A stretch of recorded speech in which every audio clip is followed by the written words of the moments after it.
What is one of the most common exercises which people get wrong again and again and again when they go to the gym? It's the incline dumbbell chest press.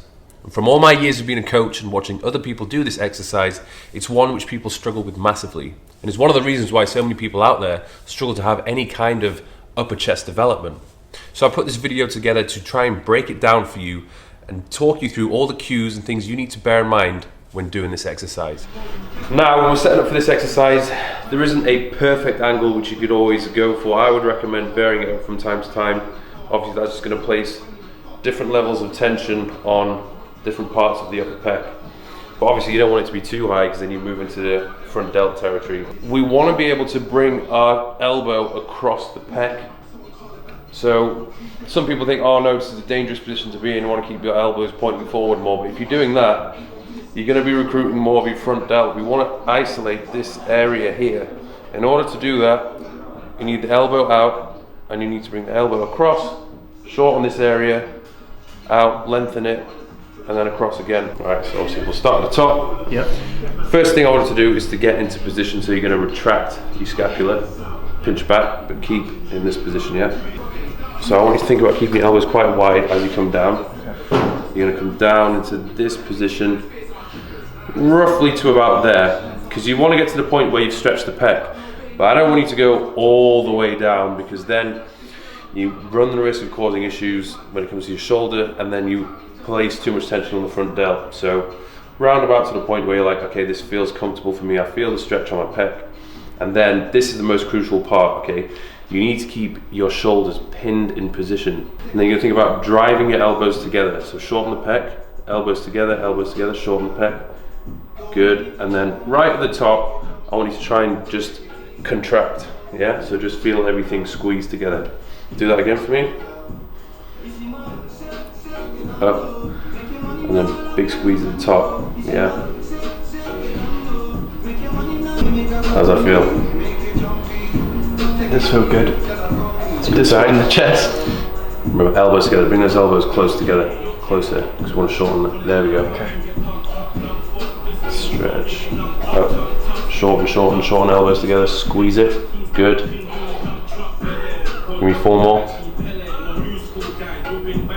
Nice, slow. Elbows together, squeeze it. There's a great level of activation there. Like, I'm definitely feeling it more. I think I've had the issue of the shoulders rolling forward. What, so, like right at the top when you...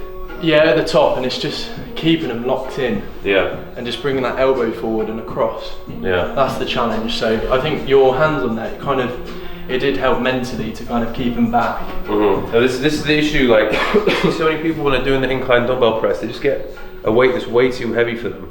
So they're just not physically able to keep their shoulders pinned back. The shoulders are naturally going to take over. And you got to think as well, when you look at the pec, the majority of the muscle fibers are going to be placed mid to lower region. You don't actually have that many fibers at the top. So if you think about the amount of weight you'll be able to move from point A to B, you'll be able to lift more doing a flat press or a decline press. If you're doing an incline press, you want to focus on just the upper pec. You can't really lift that heavy, so you have to just let your ego go a little bit. Even I don't go heavy with this. You know, I tend to sort of stick around the 30 kilo range. It depends when I'm doing the exercise in the workout and how I'm feeling on the day. But a lot of the times, if I go heavier than that, I can do it. I can move the weight. I can do 10 reps. But it's not on my upper pec. It's too much on my front delt.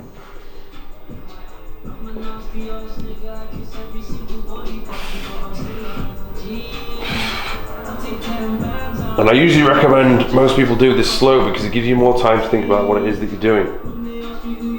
And if you do it properly, the last few reps should be really tough.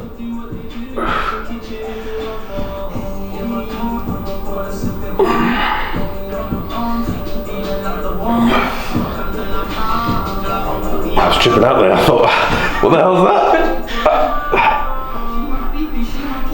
And this is a tough one as well because you don't have a mirror to look at.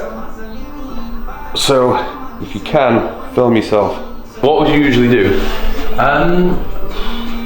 Probably 26. Yeah, so I'd say at least 5 kilos less than that. Yeah, let's do that. So what do you say is more effective for building muscle? Would you say it's the heavy weight or the contraction on a right away?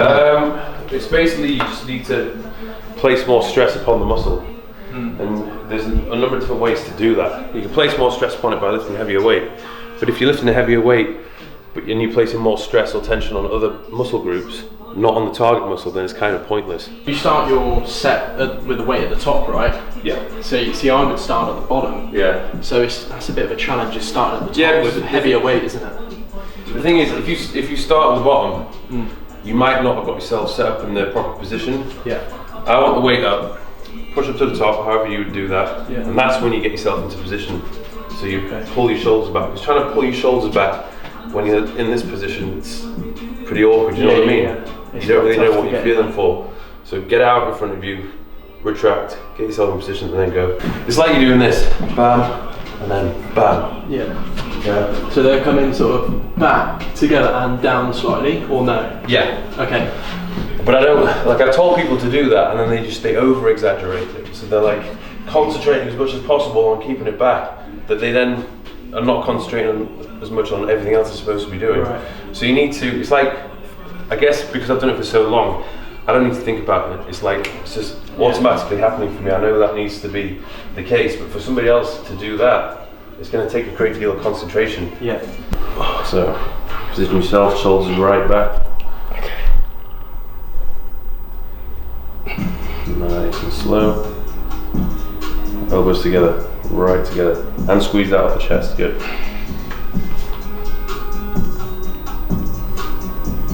Two, good. Three, good. Keep your hands wide, above your elbows. Up, squeeze, nice. I can feel it popping. Good.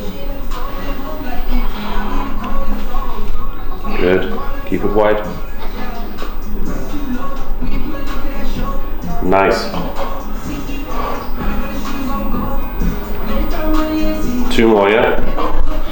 Stretch that pec. Up. Elbows together, squeeze it hard. Good. Last one, make it your best rep. Squeeze, squeeze, squeeze, squeeze, squeeze. That was good, that. Oh. Remember to breathe as well. Yeah. I felt like you were holding your breath there. Yeah. That guy I was training a few weeks ago, he was doing shoulder press and he was like... Over the years of me training chest, I always had quite a decent mid and lower pec, but my upper pec was non-existent, and usually if that's the case, it kind of looks like you just have like a saggy bosom, which isn't really a good look. And even though I was doing upper chest exercises, one of the issues I was having was, first of all, I was lifting too heavy, but when I was getting myself in position, I would overarch my back. So I was almost in this kind of a position, and when you overarch, you're changing the angle of your sternum. So instead of pressing like that, trying to hit the upper pec, I would basically overarch, and then my sternum is almost flat, so it's almost like I'm replicating a flat dumbbell press, and the tension is being, instead of being here, it's kind of more onto the mid pec. So you need to think about angle of your sternum. I have to emphasize this point, okay? There are no magic exercises when it comes to building your upper chest. You may see some crazy stuff on YouTube or Instagram, but nothing beats the fundamental basics, okay? An incline dumbbell press, an incline barbell press, or some kind of incline fly variation. All you have to do is just get very, very good at executing them. And to get good at executing them, you have to practice. And it's best to practice with a light weight. If you cannot keep your scapula retracted, it's just not going to hit your upper chest. It's as simple as that. It doesn't matter how many times you do upper chest exercises per week. If you're not doing them properly, they're just not going to work. It's a lot of people, I mean including myself, maybe 6 months ago, you were just moving it up and down. Yeah, but instead quite press with the hand. Yeah. Yeah. And it's a lot of like shoulder, as you said before. Mm-hmm. But you want, like, it's almost like squeezes. It's bringing that across instead of doing up and down. Yeah, and that's what the function of the pec is. It's basically to do this. Yeah. And what part of the pec you're trying to hit, the angle of your arm is going to determine what it's going to be. So if you go like that and you're coming down, okay, that's going to hit lower pec fibre. If you want to hit more mid pec, keep it more level. If you want to hit upper, it's across in this kind of a fashion. Right. Okay, let's do.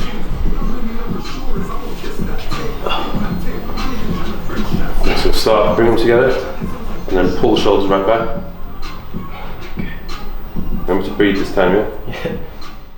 So, bearing in mind that this was the first time Charlie had ever seen me, I feel like he made a great deal of progress.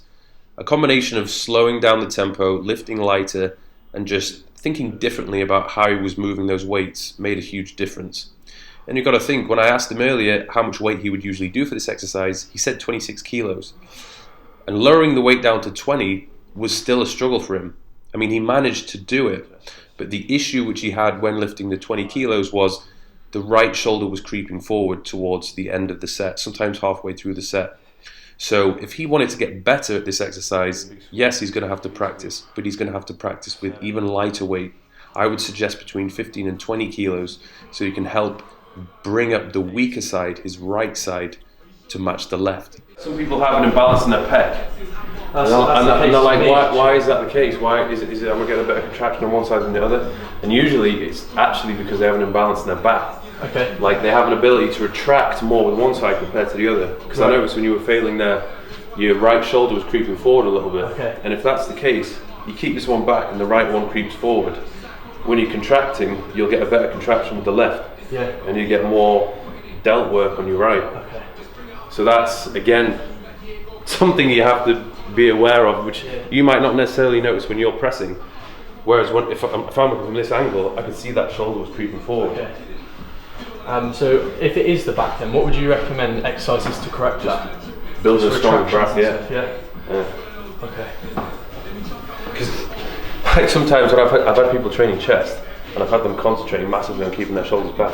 Yeah. And the next day they have a sore chest, but their back's sore as well. And they're like, why the hell's my back sore? And I'm like, because you were engaging it the whole time you were pressing. But yeah, because of that shoulder issue, I can see your left pec just looks a little bit bigger than the right one. It is, yeah. Do you notice that yourself? I do, yeah. When I take progress pictures and sort of in the mirror and stuff, you can see.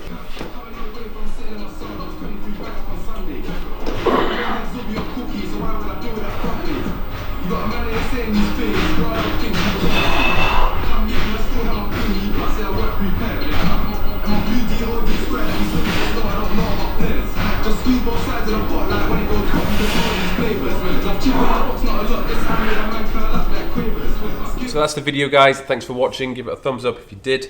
Obviously I didn't have time to go through all those chest exercises because the video would have been about 60 minutes long, so make sure you subscribe to my channel because I'll have all these videos to come in the future.